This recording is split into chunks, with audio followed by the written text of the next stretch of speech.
Jonathan, House Democrats passed sweeping policing legislation on Thursday, but the whole thing is stalled in the Senate. Is there any chance of a bipartisan breakthrough this summer?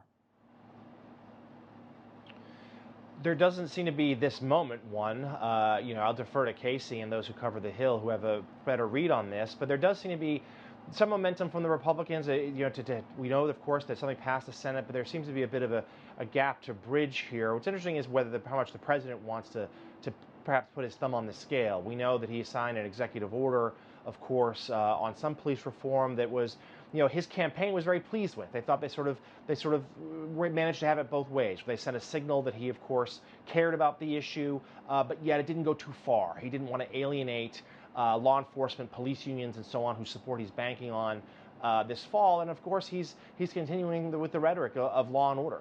We're hearing from him nearly every day in a tweet, where he still wants to be aligned with the sort of the toughness of keeping the streets safe, as he puts it, even after the blowback he received for when he used federal law enforcement to clear Lafayette Square nearly a month ago. And in fact, when he decided not to go to Bedminster, New Jersey this weekend, that was the reason he cited, was to oversee, to make sure there weren't more protests in Washington, D.C. At least for now, there seems to be reluctance for the president to go any further on this issue.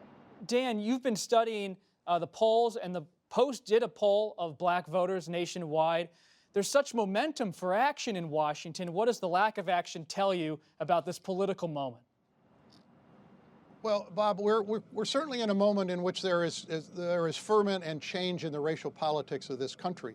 And I think that the problem for the Republican Party right now, which is, as we know, a largely all-white political party, is that on public opinion, the Republicans in this country are on the wrong side of the majority. They are in the minority on public opinion.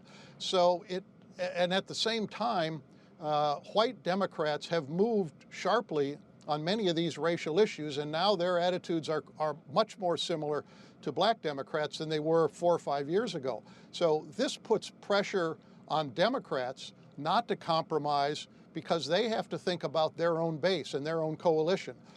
So they're not going to look for half measures. The Republicans in the Senate clearly recognize that they need to respond to this, but the president keeps trampling on the message with the kinds of things that he has done and said, not just in this moment, but over a long period of time. And so his credibility on these issues is very compromised.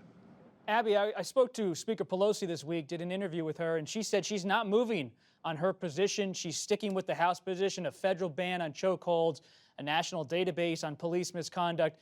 Does that mean Democrats are waiting for Vice President Biden to win the election? And would he pursue the House bill first thing January 2021 if he won?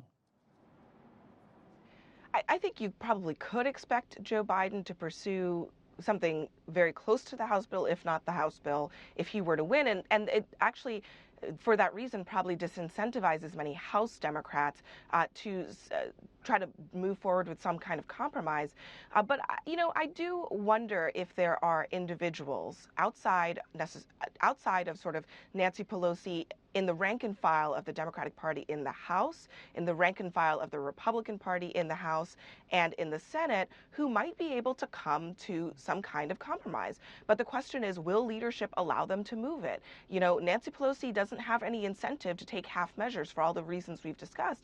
And Mitch McConnell has absolutely no incentive, really, to actually move forward with this bill. They have already made the point that they're willing to act on something. I don't think McConnell sees a lot of political advantage in actually passing something. So it could be that leadership actually is the impediment here to progress, not necessarily the rank and file, which might, if they were sort of left up to their own devices, be able to come to some kind of agreement on some of these issues. Kasie Hunt, 30 seconds left in the show. Where does this all go on Capitol Hill?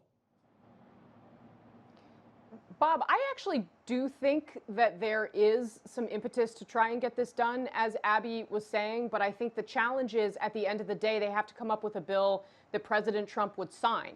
And I don't think Democrats have any faith that President Trump would ever sign anything on racial justice that they could actually stomach. And if they did pass something that he was willing to sign, it would actually end up looking bad for them. It seems as though the bet is being made that the momentum on this will continue. They'll be able to pass something in a more, in a friendlier political atmosphere next year, Bob.